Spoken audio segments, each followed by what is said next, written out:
Hi all, Larry Powell II here with another reading video where I'm reading from the Eye of the World, Book 1 in the Wheel of Time series by Robert Jordan. And today I'm going to be reading chapter number 9. Chapter 9, the Tellings of the Will. Rand's heart pounded as he ran, and he stared in dismay at the barren hills surrounding him. This was not just a place where spring was late in coming. Spring had never come here, and never would come. Nothing grew in the cold soil that crunched under his boots, not so much as a bit of lichen. He scrambled past boulders twice as tall as he was, dust-coated the stone as if never a drop of rain had touched it. The sun was a swollen, blood-red ball, more fiery than on the hottest day of summer, and bright enough to sear his eyes. But it stood stark against the leaden cauldron of a sky where clouds of sharp black and silver rolled and boiled on every horizon. For all the swirling clouds, though, no breath of breeze stirred across the land. And despite the sullen sun, the air burned cold like the depths of winter. Rand looked over his shoulder often as he ran, but he could not see his pursuers, only desolate hills and jagged black mountains, many topped by tall plumes of dark smoke rising to join the milling clouds. If he could not see his hunters, though, he could hear them, howling behind him, guttural voices shouting with the glee of the chase,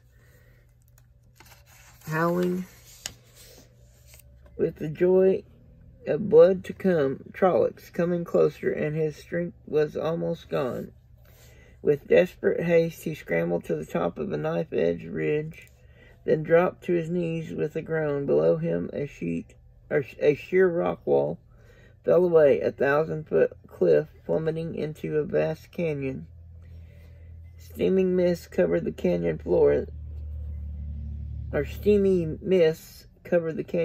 their thick gray surface rolling in grim waves, rolling and breaking against the cliff beneath him, but more slowly than any ocean wave had ever moved. Patches of fog glowed red for an instant, as if great fires had suddenly flared beneath, then died.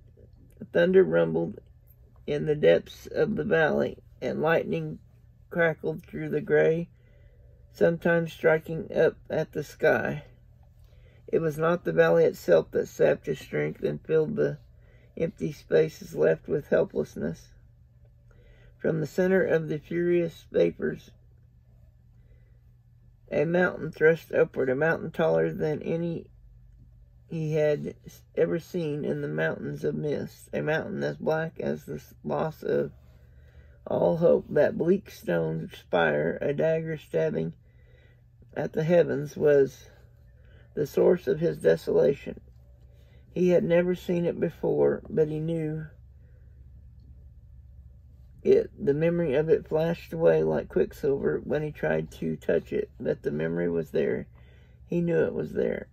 Unseen fingers touched him, pulled at his arms and legs, trying to draw him to the mountain. His body twitched, ready to obey. His arms and legs stiffened as if he thought he could dig his fingers and toes into the stone. Ghostly strings entwined around his heart, pulling him, calling him to the spire mountain. Tears ran down his face, and he sagged to the ground. He felt his will draining away like water out of a hold bucket.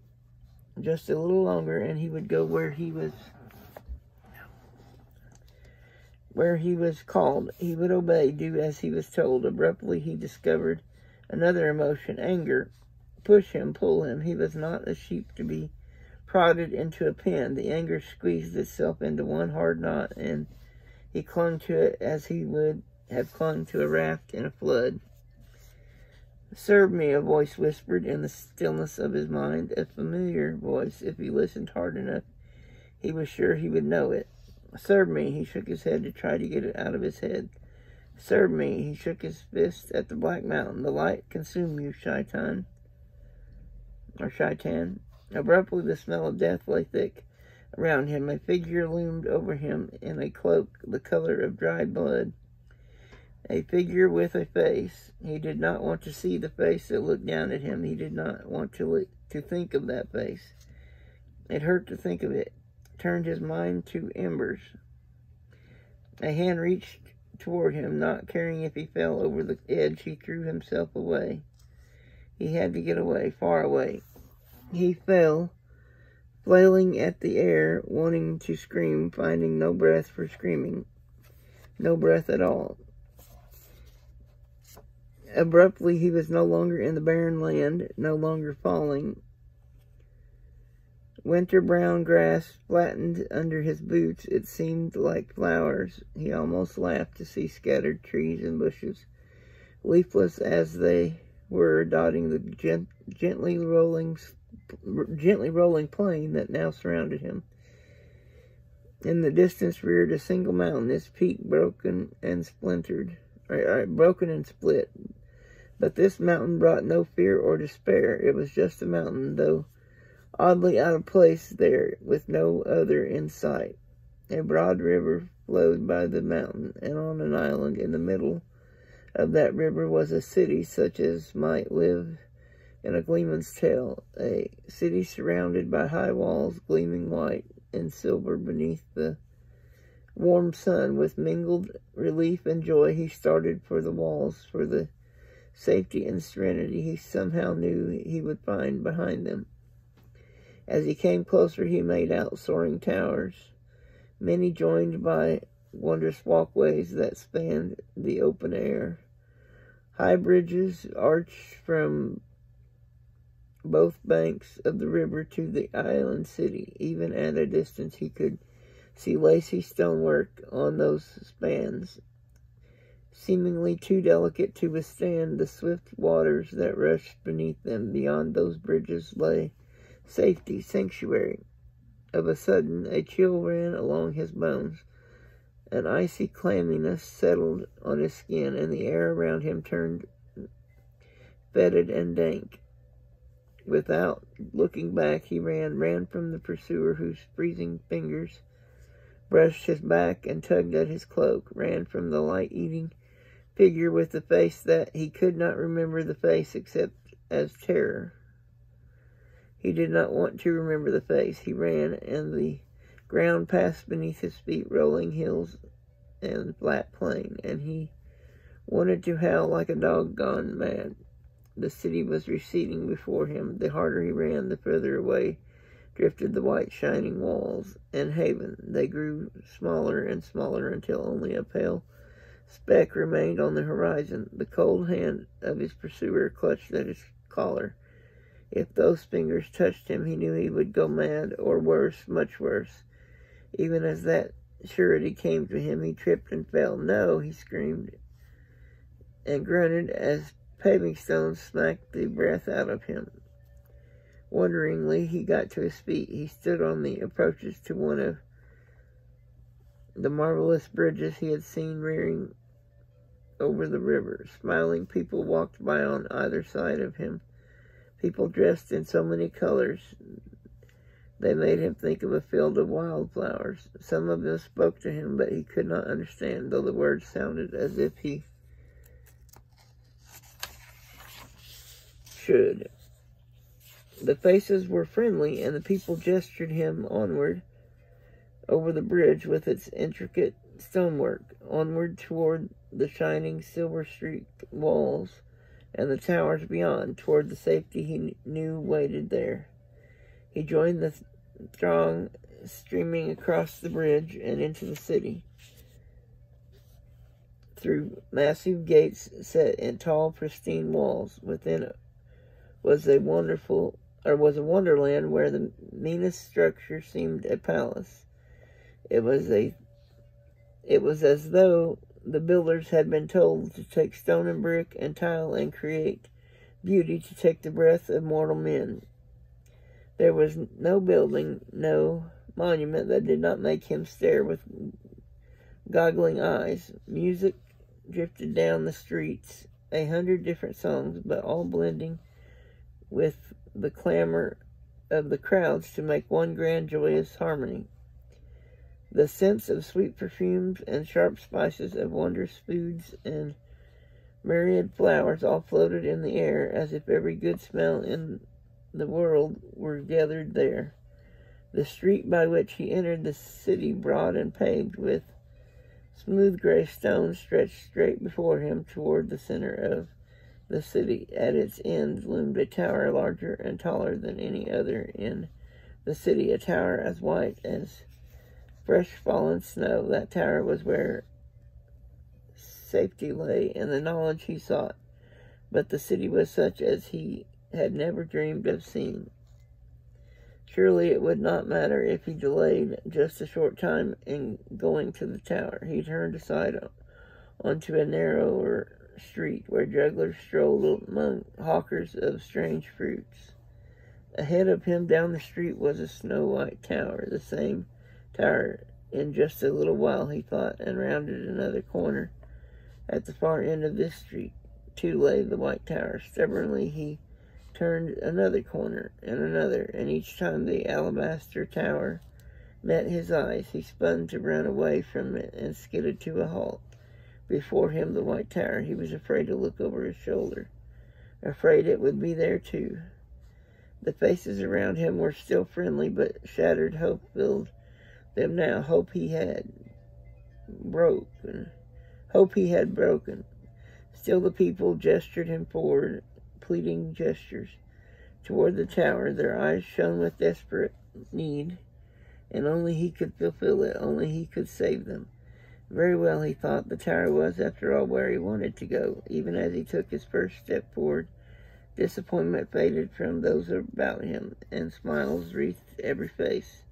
They moved with him, and small children strewed his path with flower petals. He looked over his shoulder in confusion, wondering who the flowers were meant for, but behind him were only more smiling people gesturing him on. They must be for me, he thought, and wondered why that suddenly did not seem strange at all. But wonderment lasted only a moment before melting away. All was as it should be.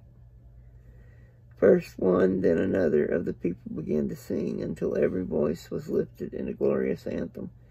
He still could not understand the words, but a dozen interweaving harmonies shouted joy and salvation. Musicians capered through the onflowing crowd, adding flutes and harps and drums in a dozen sizes to the hymn, and all the songs he had heard before blended in without seam. Girls danced around him, laying garlands of sweet-smelling blossoms across his shoulders, twining them about his neck. They smiled at him, their delight growing with every step he took. He could not help but smile back. His feet itched to join in their dance, and even as he thought of it, he was dancing, his steps fitting as if he had known it all from birth.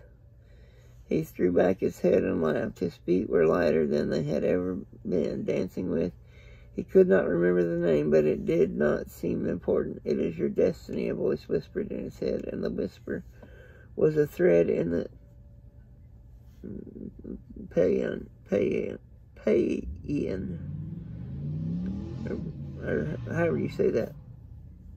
Carrying him like a twig on the crest of a wave, the crowd flowed into a huge square in the midst of the city, and for the first time he saw that the white tower rose from a great palace of pale marble, sculpted rather than built.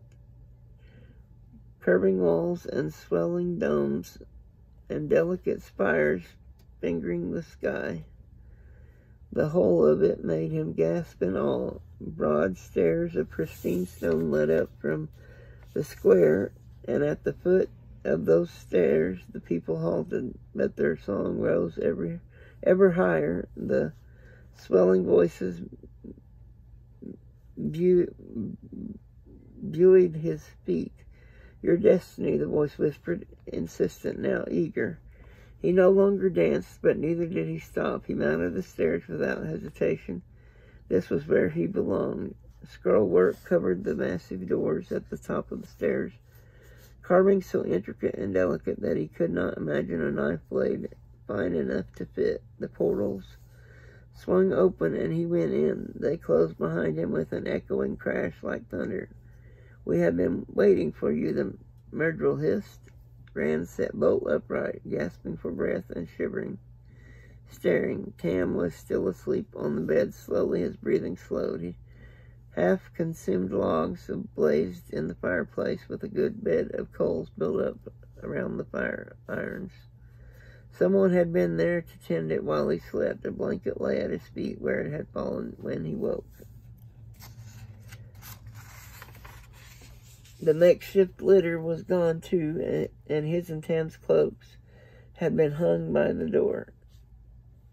He wiped cold sweat from his face with one hand that was none too steady and wondered if naming the Dark One in a dream brought his attention the same way that naming him aloud did. Twilight darkened the window. The moon was well up, round and fat, and evening stars sparkled above the mountains of mist. He had slept the day away. He rubbed a sore spot on his side. Apparently, he had slept with the sword hilt jabbing him in the ribs. Between that and an empty stomach, and the night before, it was no wonder he had had nightmares. His belly rumbled, and he got up stiffly and made his way to the table where Mistress Albert had left the tray. He twitched aside the white napkin. Despite the time he had slept, the beef broth was still warm, and so was the crusty bread. Mistress Albert's hand was plain. The tray had been replaced. Once she decided you needed a hot meal, she did not give up till it was inside you. He gulped down some broth, and it was all he could do to put some meat and cheese between two pieces of bread before stuffing it in his mouth. Taking big bites, he went back to the bed. Mistress Albert had apparently seen to Tam as well. Tam had been undressed, his clothes now clean and neatly folded on the bedside table, and a blanket was drawn up under his chin. When Rand touched his father's forehead, Tam opened his eyes. "There you are, boy. Marin said you were here, but I couldn't even sit up to see. She said you were too tired for her to wake, just so I could look at you. Even Bran can't get around her when she has her mind set." Tam's voice was weak, but his gaze was clear and steady. The Aes Sedai was right. Rand thought with rest he would be as good as ever. "Can I get you something to eat?" Mistress Albert left a tray. "She fed me already, if you can call it that. Wouldn't let me have anything but broth. How can a man avoid bad dreams with nothing but broth in his..." Tam fumbled a hand from under the cover and touched the sword at Rand's waist. "Then it wasn't a dream. When Marin told me I was sick, I thought I had been. But you're all right. That is all that matters. What of the farm?" Rand took a deep breath. "The Trollocs killed the sheep. I think they took the cow too. And the house needs a good cleaning." He managed a weak smile. "We were luckier than some. They burned half the village." He told Tam everything that had happened, or at least most of it. Tam listened closely and asked sharp questions, so he found himself having to tell about returning to the farmhouse from the woods, and that brought in the Trolloc he had killed. He had to tell how Nynaeve had said Tam was dying, to explain why the Aes Sedai had tended him instead of the wisdom. Tam's eyes widened at that. An Aes Sedai in Emmetsfield, but Rand could see no need to go over every step of the journey from the farm, or his fears, or the Murdrel on the road. Certainly not his nightmares as he slept by the bed. Especially, he saw no reason to mention Tam's ramblings under the fever. Not yet. Moraine's story, though, there was no avoiding that. "Now that's a tale to make a gleeman proud," Tam muttered when he was done. "What would Trollocs want with you boys, or the Dark One? Might help us." You think she is lying. Master Albert said she was telling the truth about only 2 farms being attacked, and about Master Luhan's house and Master Cathan's. For a moment, Tam lay silent before saying, "Tell me what she said," her exact words, mind, just as she said them. Rand struggled. Whoever remembered the exact words they heard? He chewed at his lip and scratched his head, and bit by bit he brought it out as nearly as he could remember. "I can't think of anything else," he finished. "Some of it I'm not too sure she didn't say a little differently. But it's close anyway. It's good enough. It has to be, doesn't it? You see, lad, Aes Sedai are tricksome. They don't lie, not right out. But the truth an Aes Sedai tells you is not always the truth you think it is. You take care around her." "I've heard the stories," Rand retorted. "I'm not a child." So you're not. Tam sighed heavily, then shrugged in annoyance. "I should be going along with you just the same. The world outside the 2 rivers is nothing like Evansfield." That was an opening to ask about Tam going outside and all the rest of it, but Rand did not take it. His mouth fell open instead, just like that. "I thought you would try to talk me out of it. I thought you'd have 100 reasons I should not go." He realized he had been hoping Tam would have 100 reasons, and good ones. "Maybe not 100, Tam said with a snort, "but a few did come to mind, only they don't count for much. If Trollocs are after you, you will be safer in Tar Valon than you could ever be here. Just remember to be wary. Aes Sedai do things for their own reasons, and those are not always the reasons you think."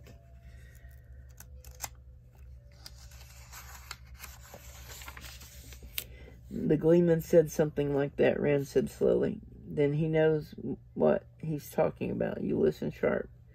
Think deep and guard your tongue. That's good advice for any dealings beyond the 2 rivers, but most especially with Aes Sedai and with Waters.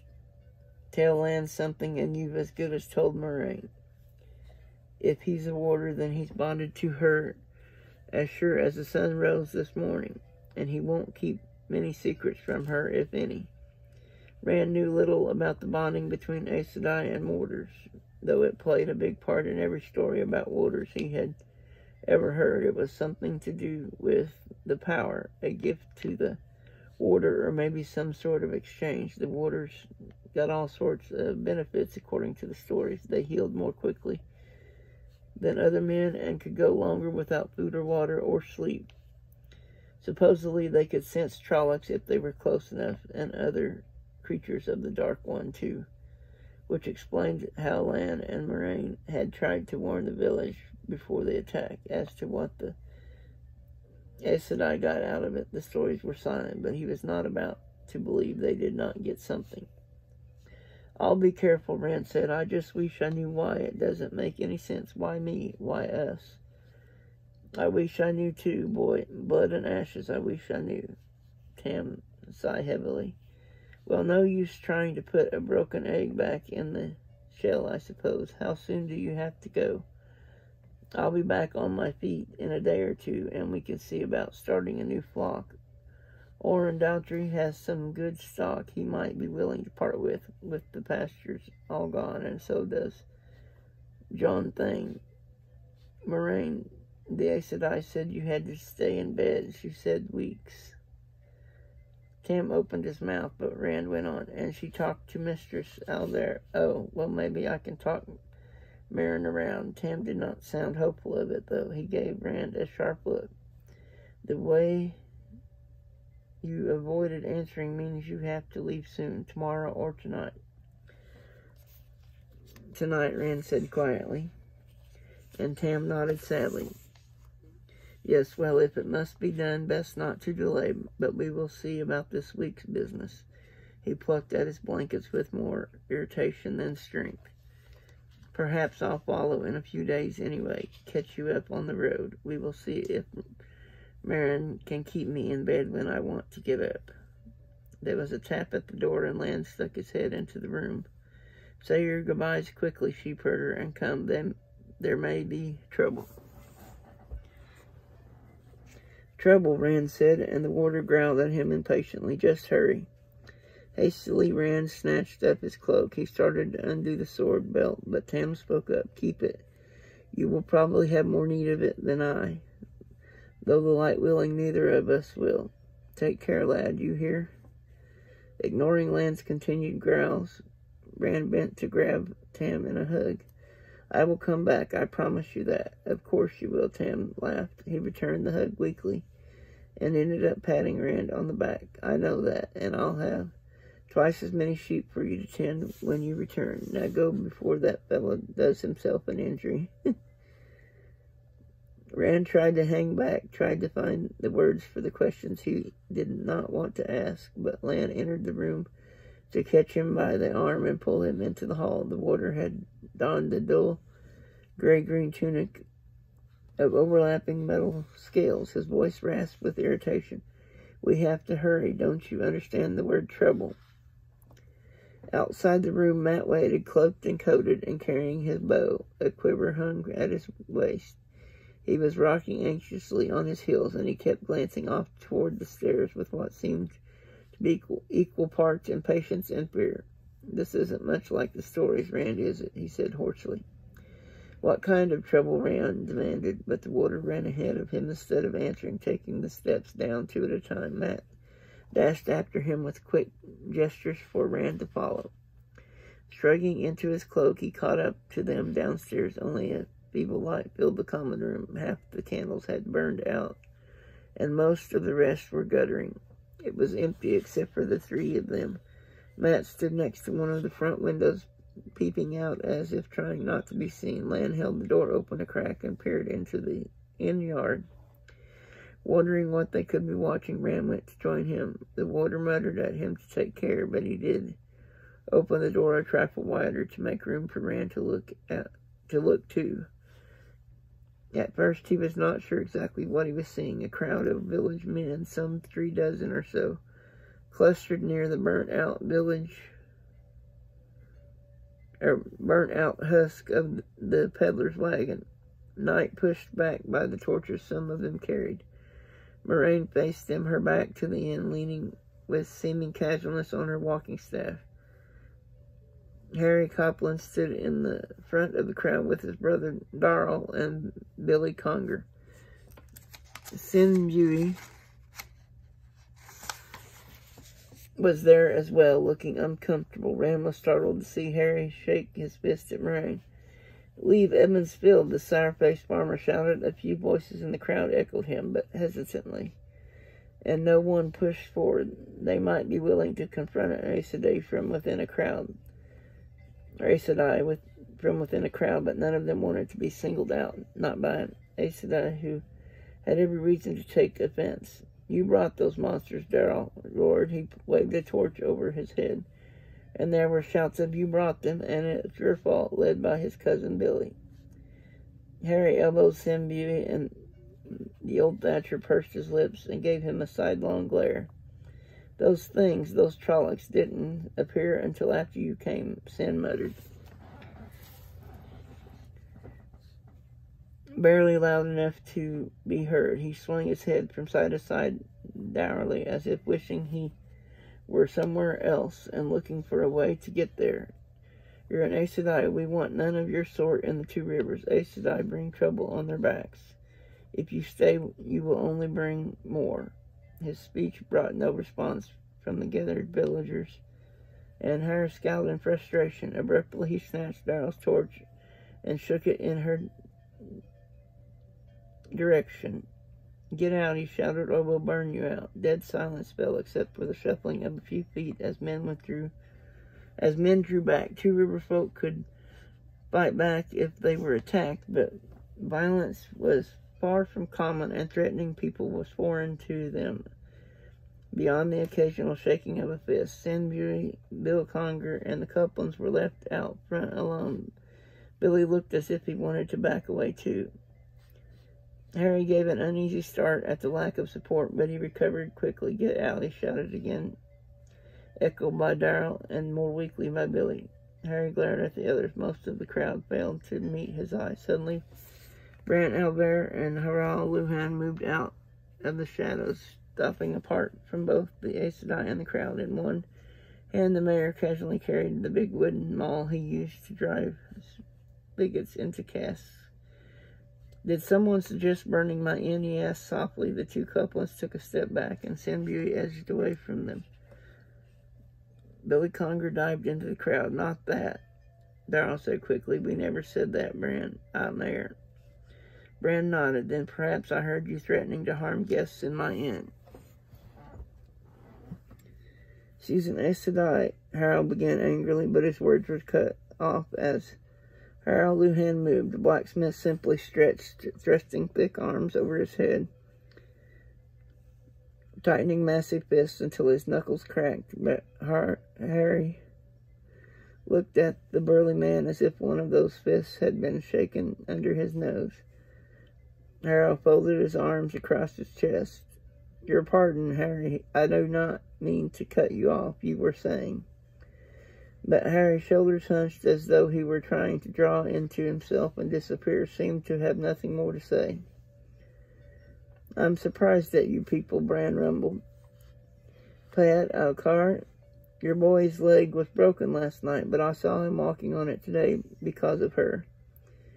Edward Candwin, you were lying on your belly with a gash down your back like a fish for cleaning till she laid hands on you. Now it looks as if it happened a month ago, and unless I missed out, there'll barely be a scar. And you, Sin. The Thatcher started to fade back into the crowd, but stopped, held uncomfortably by Bran's gaze. I'd be shocked to see any man on the village council here, Sin, but you most of all. Your arm would still be hanging useless at your side, a mass of burns and bruises, if not for her. If you have no gratitude, have you no shame? Sin half lifted his right hand, then looked away from it angrily. I cannot deny what she did, he muttered, and he did sound ashamed. She helped me and others, he went on in a pleading tone, but she's an Aes Sedai, Bran. If those Trollocs didn't come because of her, why did they come? We want no part of Aes Sedai in the Two Rivers. Let them keep their troubles away from us. A few men safely back in the crowd shouted then, we want no Aes Sedai troubles. Send her away. Drive her out. Why did they come if not because of her? A scowl grew on Bran's face, but before he could speak, Moraine suddenly whirled her vine-carved staff above her head, spinning it with both hands. Rand's gasp echoed that of the villagers, for a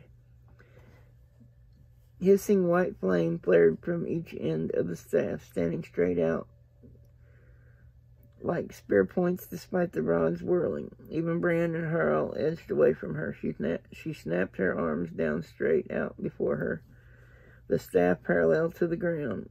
But the pale fire still jetted out, brighter than the torches. Men shied away, held up hands to shield their eyes from the pain of that brilliance. Is this what Aemon's blood has come to? The Aes Sedai's voice was not loud, but it overwhelmed every other sound. Little people squabbling for the right to hide like rabbits. You have forgotten who you were, forgotten what you were, but I had hoped some small part was left, some memory in blood and bone, some shred to steel you for the long night coming. No one spoke. The two Coplans looked as if they never wanted to open their mouths again. Bran said, forgotten who we were, we are who we always have been.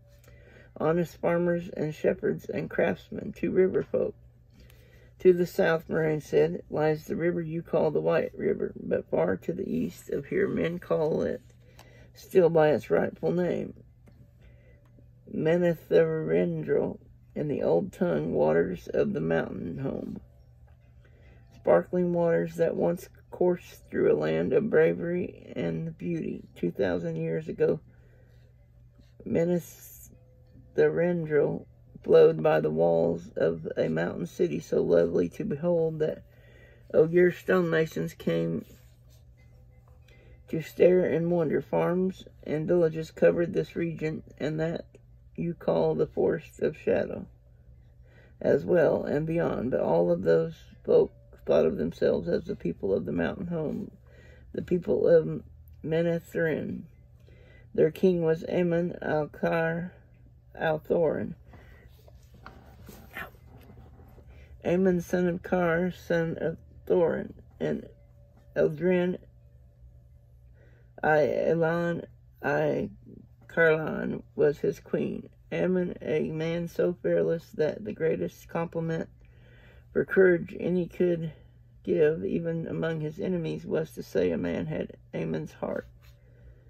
Eldrin, so beautiful that it was said the flowers bloomed to make her smile. Bravery and beauty and wisdom and a love that death could not sunder. Weep if you have a heart for the loss of them, for the loss of even their memory. Weep for the loss of their blood. She fell silent then, but no one spoke. Ran was as bound as the others in the spell she had created. When she spoke again, he drank it in, and so did the rest. For nearly 2 centuries, the Trolloc Wars had ravaged the length and breadth of the world, and wherever battles raged, the Red Eagle banner of Menethrin was in the forefront. The men of Menethrin were a thorn to the Dark One's foot and a bramble to his hand. Sing of Menethrin that would never bend knee to the shadow. Sing of Menethrin, the sword that could not be broken. They were far away, the men of Menethrin, on the field of Bekar, called the Field of Blood, when news came that a Trolloc army was moving against their home, too far to do else but wait to hear of their land's death, for the forces of the Dark One meant to make an end of them, kill the mighty oak by hacking away its roots. Too far to do else but mourn, but they were the men of the mountain home. Without hesitation, without thought for the distance they must travel, they marched from the very field of victory, still covered in dust and sweat and blood. Day and night they marched, for they had seen the horror a Trolloc army left behind it, and no man of them could sleep while such a danger threatened Menethrin. They moved as if their feet had wings, marching further and faster than Bran'S hoped or enemies feared they could. At any other day, that march alone would have inspired songs. When the Dark One's army swooped down upon the lands of Menethrin, the men of the mountain home stood before it with their backs to the Tyrandrel. Some villager raised a small cheer then, but Moraine kept on as if she had not heard. The host that faced the men of Menethrin was enough to daunt the bravest heart. Ravens blackened the sky, Trollocs blackened the land, Trollocs and their human allies, Trollocs and dark friends in tens of thousands, and dreadlords to command. At night their cook fires outnumbered the stars, and dawn revealed the banner of Baal-Zaman at their head. Baal-Zaman, heart of the dark, an ancient name for the father of lies, the Dark One, could not have been free of his prison at Scowl, for if he had been, not all the forces of humankind together could have stood against him. But there was power there, dreadlords and some evil that made that light-destroying banner seem no more than right, and sent a chill into the souls of the men who faced it. Yet they knew what they must do. Their homeland lay just across the river. They must keep that host and the power with it from the mountain home. Ammon had sent out messengers. Aid was promised if they could hold for but 3 days at the Tyrandrel. Hold for 3 days against odds that should overwhelm them in the first hour. Yet somehow, through bloody assault and desperate defense, they held through an hour, and the second hour, and the third. For 3 days they fought, and though the land became a butcher's yard, no crossing of the Tyrandrel did they yield. By the third night, no help had come, and no messengers, and they fought on alone for 6 days, for 9, and on the 10th day, Ammon knew the bitter taste of betrayal. No help was coming, and they could hold the river crossings no more. What did they do? Harry demanded. Torch fires flickered in the chill night breeze, but no one made a move to draw a cloak tighter. Ammon crossed the Tyrrendril, Moraine told them, destroying the bridges behind him, and he sent word throughout his land for the people to flee, for he knew the powers with the Trolloc horde would find a way to bring it across the river. Even as word went out, the Trolloc crossing began, and the soldiers of Menethran took up the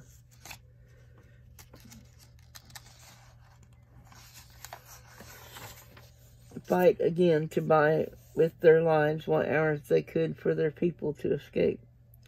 From the city of Menethran, Eldrin organized the flight of her people into the deepest forests and the fastness of the mountains. But some did not flee. First in a trickle, then a river, then a flood, men went not to safety, but to join the army fighting for their land. Shepherds with bows, and farmers with pitchforks, and woodsmen with axes. Women went too, shouldering what weapons they could find, and marching side by side with their men.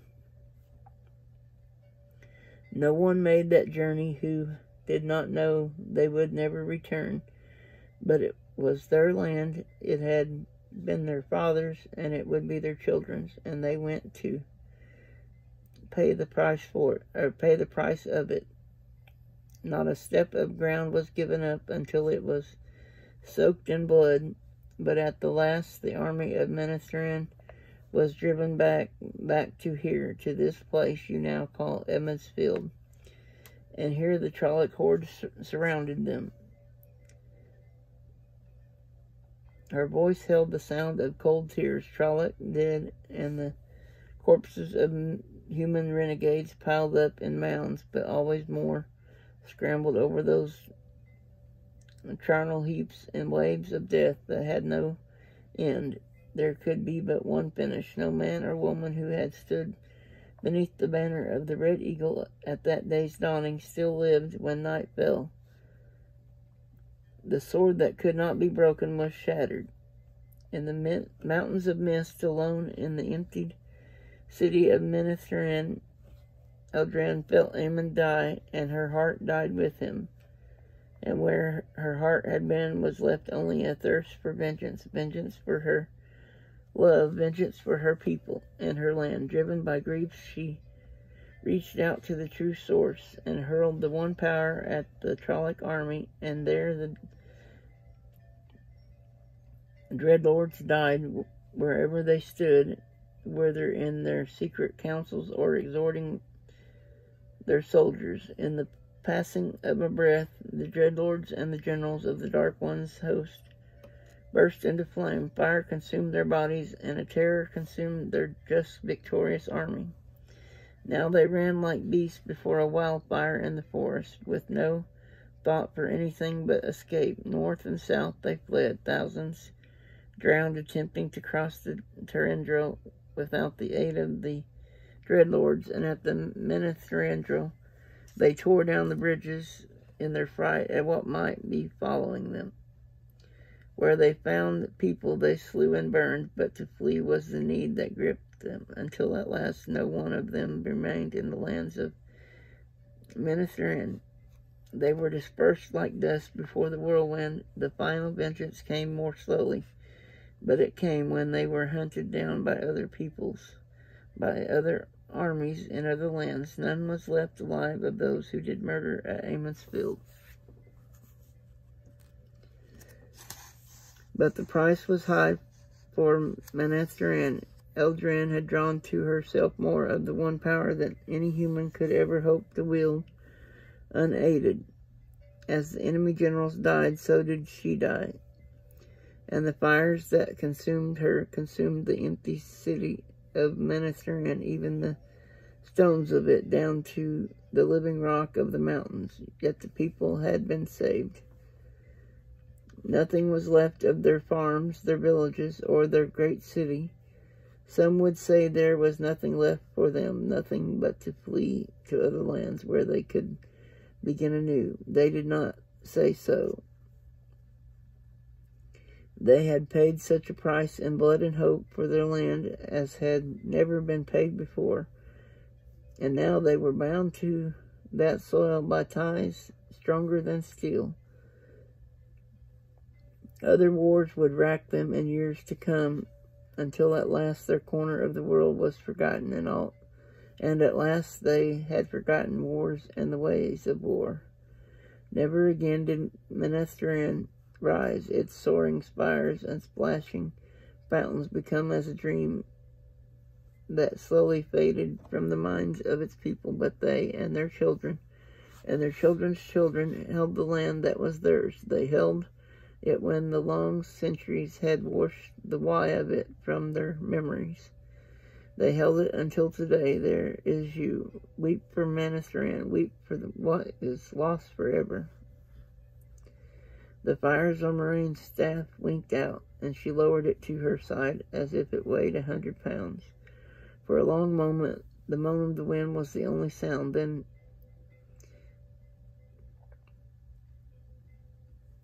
Then Payet Alcar shouldered past the Coplans. I don't know about your story, the long-jawed farmer said. I'm no thorn to the Dark One's foot, nor ever likely to be neither. But my will is walking because of you, and for that I am ashamed to be here. I don't know if you can forgive me, but whether you will or no, I'll be going. And for me, you can stay in Evansfield as long as you like. With a quick duck of his head, almost a bow, he pushed back through the crowd. Others began to mutter, then offering shamefaced penitence before they too slipped away one by one. The Coplans, sour-mouthed and scowling once more, looked at the faces around them and vanished into the night without a word. Billy Conger had disappeared even before his cousins. Land pulled Rand back and shut the door. Let's go, boy. The warder started for the back of the inn. Come along, both of you, quickly. Rand hesitated, exchanging a wondering glance with Matt. While Moraine had been telling the story, Master Albert's